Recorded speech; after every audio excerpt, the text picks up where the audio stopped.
អង្គុយរំលឹកគ្រាស្នេហាបងនឹងជីវ៉ាធ្លាប់តែនៅជិនគ្នាតែពេលនេះបាត់បង់រូបពុំងារតើយើងអាចជួបគ្នាម្ដងទៀតបានទេ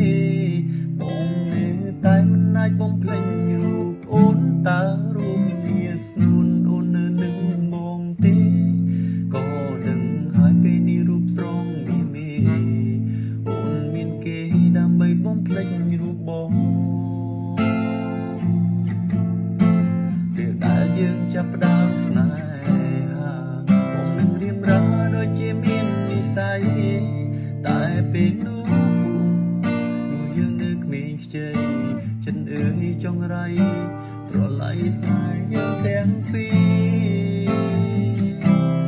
ដល់ពេលមួយពួកយើងឈានដល់ផ្លូវបែកមិនបាច់ប្រកាច់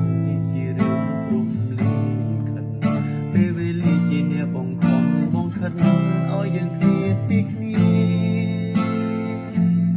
ក៏ដឹងហើយថារូបអូនមិនអាចត្រឡប់ក៏ព្រោះពេលនេះស្នេហាឈានដល់ផ្លូវបាញ់ចប់តើអូនអាចវិលរកបករងទៀតបានទេ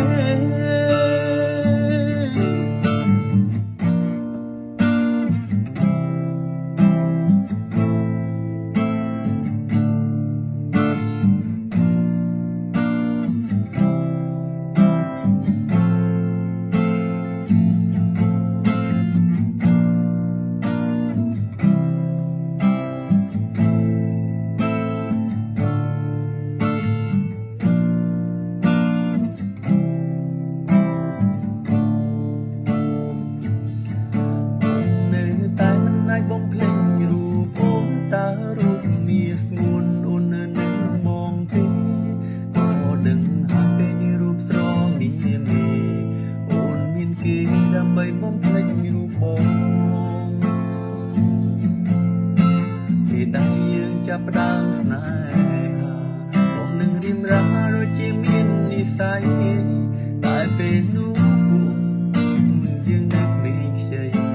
ចិត្តអើយចង្រៃប្រឡ័យស្នេហ៍យើងទាំងពីរ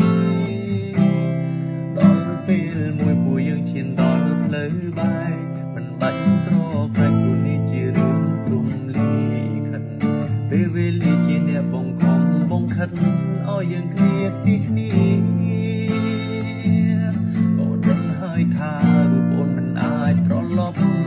ក៏ព្រោះពេលនេះស្នេហាឈានដល់ផ្លូវបាញ់ចប់តើអូនអាចវិលរកបកម្ដងទៀតបានទេអូននាងស្មងបងគឺជានាងខ្វាត់អូនទ្រាំអត់ធ្មត់ក៏ព្រងអូនស្នេហ៍បងដល់ពេលនេះ